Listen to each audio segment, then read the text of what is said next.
नहमदुहु नुसल्ली अला रसूलिहिल करीम अम्मा बाद अऊज़ु बिल्लाहि मिनश शैतानिर रजीम बिस्मिल्लाहिर रहमानिर रहीम उहिल्ल लकुम लैलतस सियामी रफ़सु इला निसाइकुम हुन्ना लिबासुल लकुम व अंतुम लिबासुल लहुन्ना अलिमल्लाहु अन्नकुम कुंतुम तख्तानून अनफुसकुम फताब अलैकुम व अफ़ा अन्कुम फ़लआन बाशिरुहुन्ना वब्तगू मा कतबल्लाहु लकुम वकुलू वशरबू हत्ता यतबय्यन लकुमुल खैतुल अबयदु मिनल खैतिल अस्वदि मिनल फज्र सुम्मा अतिमुस्सियाम इलल लैल। सदक़ल्लाहुल अज़ीम। निहायती काबिल इहतराम सामईन मोहतरम, हमारी रमज़ानुल मुबारक के ऊपर गुफ्तगू जारी है।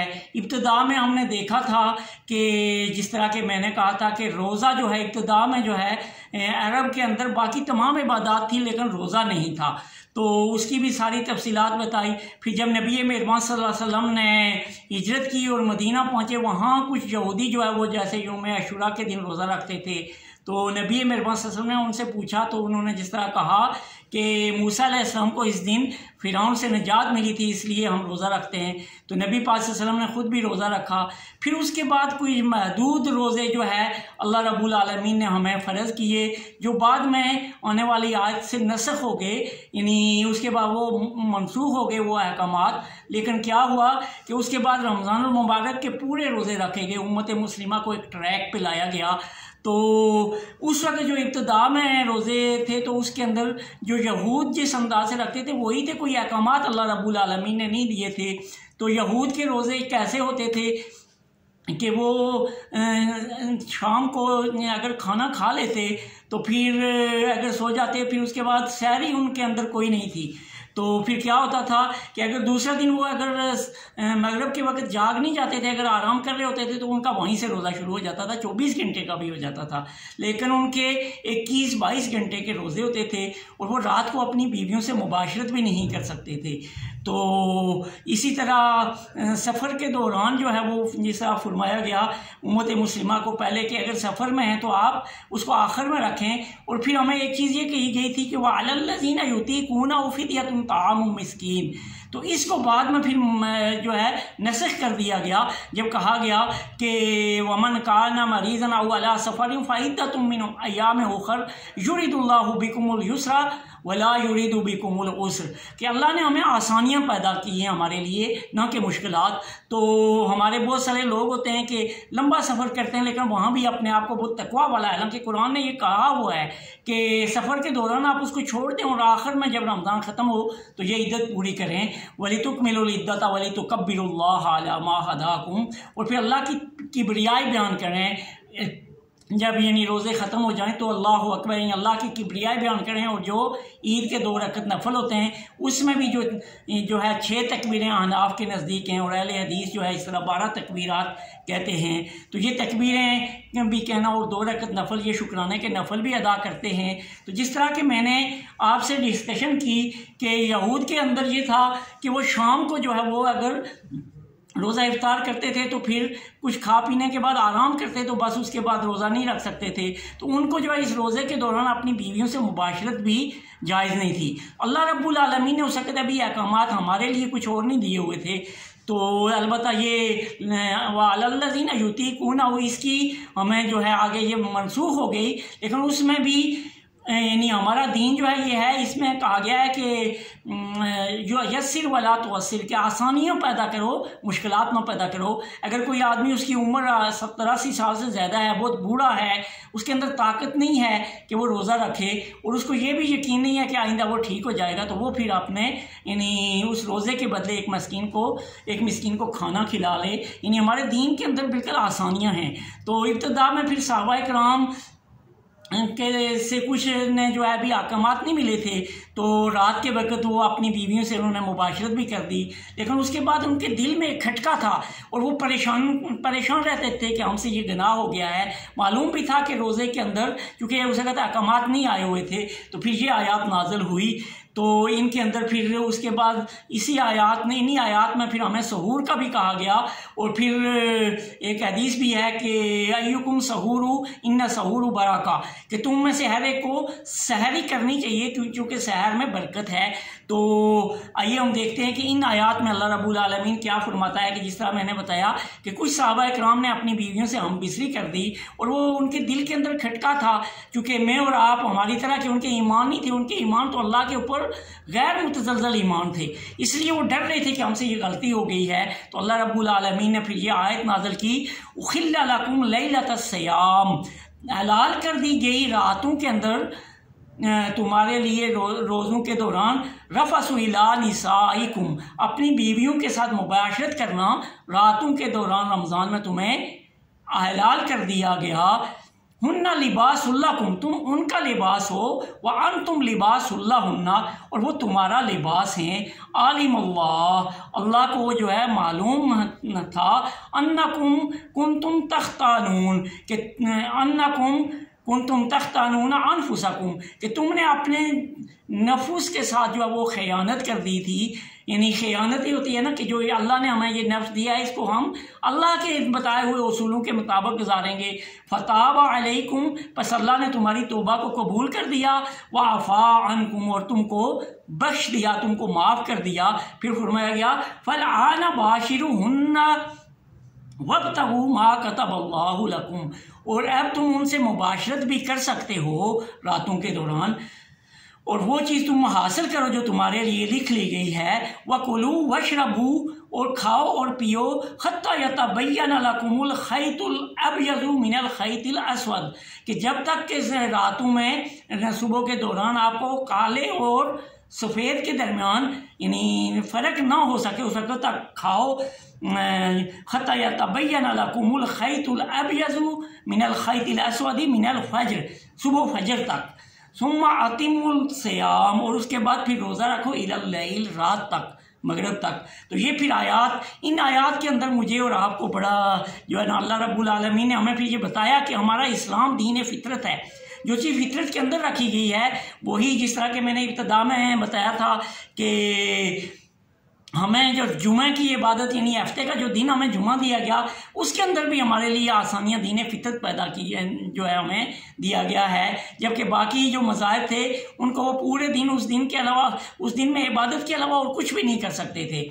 और इसी तरह रोज़े के लिए भी हमें फिर क्या बताया गया कि सहर भी करें, और उसके साथ साथ क्या है कि रात को अपनी बीवियों से मुबाशरत भी हम कर सकते हैं। तो ये सारी चीज़ें अल्लाह रब्बुल आलमीन ने हमें बताई। अल्लाह रब्बुल आलमीन ने इस तरह फरमाया, उखिल्ला लकुम लैलतस सियामी इला लैलतस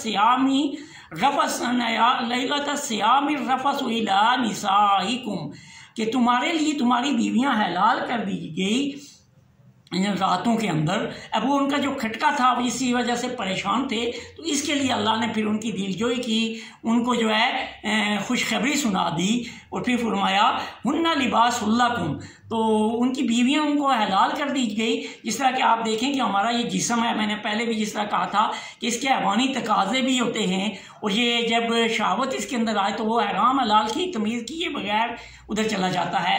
तो अल्लाह रब्बुल आलमीन ने इस दीन फितरत को हमें दिया है। तो फिर यहाँ फिर यानी सहाबा इकराम से ये थोड़ी सी गलती हुई, लेकिन ये गलती असल में नहीं थी, क्योंकि अल्लाह रब्बुल आलमीन ने अभी हमें हमारी शरीयत में अहकाम नहीं दिए थे कि क्या क्या चीज़ें हम रोज़े के अंदर करें। तो फिर यहाँ वो उनसे जो गलती हो गई उसको फिर अल्लाह रब्बुल आलमीन ने इस अंदाज से जो है उनकी दिलजोई करते हुए ये आयात नाज़िल की कि उखिल्ला लकुम लैलतस सियामी रफ़सु इला निसाइकुम हुन्ना लिबासुल लकुम व अंतुम लिबासुल लहुन्ना, कि हलाल कर दिया गया है तुम्हारी बीवियों के साथ मुबाशरत करना रमज़ान की रातों में, रोज़ों की रातों में, क्योंकि ये तुम्हारा लिबास है और तुम इनका लिबास है। जिस तरह देखें ना कि मेरा और आपका लिबास, ये हमारे यानी सारे एज़ाज़ इस लिबास से छुपे हुए नहीं है, और ये लिबास हमारे एज़ाज़ से छुपा हुआ नहीं है। तो इसी तरह आप देखें कि औरत और मर्द एक दूसरे का लिबास है, बीवी और खामन, यानी वो हर एक चीज़ एक दूसरे की जो है ना उनकी बिक्र मुश्तरका है। और जो है तो बीवियों के लिए कहा गया कि जिनके पास हम जाते हैं तो हमें सुकूनत भी मिलती है।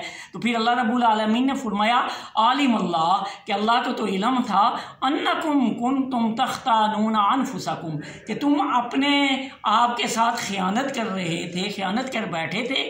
फताब अलैकुम बस अल्लाह ने तुम्हारी तौबा को कबूल कर दिया। वाफ़ा अनकुम और तुम्हें माफ़ कर दिया। तुमसे ये जो गलती हुई थी असल में ये गलती तो नहीं थी, लेकिन अल्लाह ने उस वक्त अभी अहकामात नहीं दिए थे तो तुम्हें माफ़ कर दिया। फल आना बाशिरुहुन्ना बस तुम उनसे मुबाशरत कर सकते हो। वब्तगू और तलाश करो मा कतबल्लाहु लकुम जो कुछ तुम्हारे लिए लिख दिया गया है। अब दो चीज़ें देखें ना लिख दी गई होती हैं। एक तो ये है कि हम मुबाशरत इसलिए करते हैं कि हमारी औलाद हो, हमारे जो है नाम लेवा पीछे हमारे कोई वारिस हों, और उसके साथ साथ लितस्कुनूहुन्ना भी कहा गया है कि तुम्हारी औरतें उससे तुम्हें सुकून मिलता है। औरत को भी सुकून मिलता है जब वो मर्द के साथ उसकी मुबाशरत होती है, और मर्द को भी सुकून मिलता है। और अल्लाह रब्बुल आलमीन ने ये हलाल किए हैं। तो आप देखें कि यहाँ से हम एक बदकारी से भी बचते हैं। अगर अपनी वो बीवी और खामद आपस में होंगे तो वो यानी आपस में जब मुबाशरत करेंगे दोनों को सुकून मिलेगा। तो फिर ना तो वो बीवी कहीं और देखेगी, वो अपने खामद की तरफ ही देखेगी, और ना खामद अगर वो मोमिन है तो वो भी इधर उधर देखेगा। तो ये चीज़ हमें समझाई गई। फल आना बाशिरुहुन्ना वब्तगू मा कतबल्लाहु लकुम वकुलू वशरबू। और फिर अगला हुक्म जो दिया गया है सहूर के हवाले से है कि बाकी लोग तो सो जाया करते थे ना, बाकी उम्मतें, तो वो फिर दोबारा उठ के रोज़ा उनका 20, 22, 25 घंटों का भी हो जाता था। तो ये फरमाया गया कि 25 नहीं बल्कि 24 घंटों का भी हो जाता था। अगर सो जाते मगरिब से पहले और अज़ान के बाद जागते यानी मगरिब के वक़्त के बाद जागते तो वो फिर कुछ खा पी नहीं सकते थे। लेकिन हमें कहा गया कि सहर भी करनी चाहिए। तो क्या कहा गया वकुलू वशरबू हत्ता यतबय्यन लकुमुल खैतुल अबयदु मिनल खैतिल अस्वद कि जब काले और सफ़ेद के दरमियान फ़र्क ना हो तो उस वक्त तक खाया करें। और बहुत सारे हमारे लोग तकवा में इतने आगे चले जाते हैं, जो ही आज़ान होती है वो खाना बंद कर देते हैं। जबकि नबी मेहरबान मोहम्मद मुस्तफ़ा सल्लल्लाहु अलैहि वसल्लम की एक हदीस है कि जो आपने हाथ में जो चीज़ आपके है खा रहे हैं तो जब आज़ान हो रही है तो आप वो खा के ख़त्म कर सकते हैं। यानी यहाँ आपको उस तरह से जल्दी नहीं करनी है। और दूसरा जो इफ्तार है, इफ्तार के लिए कहा गया है कि इफ्तार को जल्दी करना चाहिए। जो ही यानी वक़्त हो आज़ान का तो फ़ौरन इफ्तार कर लेनी चाहिए। तो क्या कहा गया वकुलू वशरबू खाओ और पियो हत्ता यतबय्यन लकुम मुल खैतुल अबयदु मिनल खैतिल अस्वद कि जब आपको काले और गोरे में, काले और सफ़ेद में फ़र्क वाज़े ना हो। और इसका यही मतलब होता है कि सुबह सादक जब वो फूटती है ना तो अभी यानी वो काला और गोरा रंग नहीं देखना है, काला और सफ़ेद रंग को पहचाननी, बल्कि उफ़क़ के ऊपर से एक सफ़ेद सी जो है ना सुबह सादक के वक्त एक लकीर नमूदार होती है। तो उसमें वो फिर फ़र्क होता है कि काले और गोरे, काले और सफ़ेद में जब फ़र्क मालूम हो जाए तो फिर क्या है उस वक्त तुम खाना बंद कर दो। और फिर क्या कहा गया सुम्मा आतिमुस्सयाम फिर एहतमाम करो रोज़े का इलल लैल रात तक। तो अब रात का वक़्त भी यही है कि जब मगरिब हो जाती है, सूरज ग़रूब हो जाता है ना, तो उस वक़्त जो है तो इफ्तार का वक़्त हो जाता है। तो बाज़ हमारे अंदर भी, मुसलमानों के अंदर भी कुछ मज़ाहिब ऐसे हैं कि जो बहुत लेट रोज़ा खोलते हैं, जबकि नबी मेहरबान सल्लल्लाहु अलैहि वसल्लम ने फरमाया कि रोज़ा पहले जो ही यानी सूरज ग़रूब होता है, मगरिब का वक़्त शुरू होता है तो फ़ौरन रोज़ा इफ्तार करो। इफ्तारी में जल्दी करो और सहूर जो है उसमें जो है तो वो जल्दी ना करो। तो इन आयात के अंदर में और आप यानी अभी बहुत सारी चीज़ें सीख रहे हैं। अभी आखिरी वो आयत भी आएंगी जिसमें इसी आयत के अंदर का अगला हिस्सा इंशाल्लाह आगे आएगा जिसमें इत्काफ़ के बयान भी होंगे और बाकी इस तरह की बाकी सारी चीज़ें भी होंगी। तो क्या चीज़ है असल में ये मेरे और आपके लिए इस वक्त अल्लाह रब्बुल आलमीन ने एक बड़ा बाबरकत महीना मुझे और आपको फिर एक दफ़ा अता किया। क्या पता अगले साल हम में से कान नहीं होंगे। पिछले साल बहुत सारे हमारे अजीज़ दोस्त बुज़ुर्ग हमारे दरमियान मौजूद थे और आज इस रमज़ान में वो हमारे साथ नहीं हैं। तो क्या है कि इस रमज़ान को मैं और आप ठीक अंदाज से गुजारें ताकि मैं और आप अपने रब से जुड़ने वाले बन जाएं। हमारा रब जो है हमारे अंदर तकवा पैदा हो और हमारा रब हमसे राज़ी हो जाए और हम अपने रब के उन अहकामात के मुताबिक ज़िंदगी बसर करने वाले हों।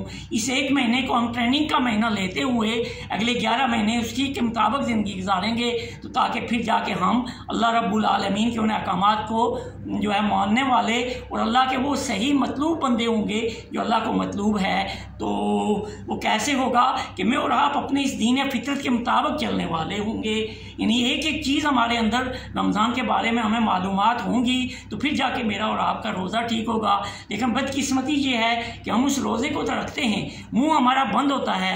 लेकिन आज भी पाकिस्तान के सियासी हालात को देख के हमारे दो भाई एक जगह बैठते हैं तो तीसरे की गिबत शुरू कर देते हैं। कोई सियासी पार्टियाँ एक दूसरे की गिबत, एक दूसरे के नाम निकालना और इस तरह। तो ये सिर्फ वो जिस तरह के मैंने पहले भी कहा था कि जिस तरह रोटी खाते हुए नवाला मुंह में डालते हैं, चबाते हैं और अंदर ले जाते हैं, और उसके बजाय अगर हम लकड़ी का परादा और वो चीज़ खाएं तो बदकिस्मती से इस वक्त हमारे पाकिस्तान के 80-90% अवाम जो है वो इसी तरह वो लकड़ी का परादा खा रहे हैं जो उनका उल्टा असर दे रहा है। तो इसलिए ये भी रमज़ान का तकाजा है कि मैं और आप अगर सियासतदान भी हैं, सियासत में भी हैं, तो फिर भी हम गीबत ना करें, किसी के बारे में उसके नाम ना निकालें और इस तरह यानी अपने आप को उस दायरे के अंदर रहते हुए अहले ईमान के साथ जुड़ते हुए इस रोज़े को रखें। अल्लाह रब्बुल आलमीन से दुआ है कि वो हमें रमज़ानुल मुबारक को सही अंदाज से गुजारने और इसका कल पहला अशरा ख़त्म होगा। यकीनन हम सब ने रहमतें समेटी होंगी, उन रहमतों को भी हमारे ऊपर जो है वो अल्लाह रब्बुल आलमीन उनको साया फदन करे और आइंदा हमें मग़फ़िरत भी दे और उसके बाद जहन्नम से नजात अता फरमाए। व आखिरु दावाना अनिल हम्दुलिल्लाहि रब्बिल आलमीन।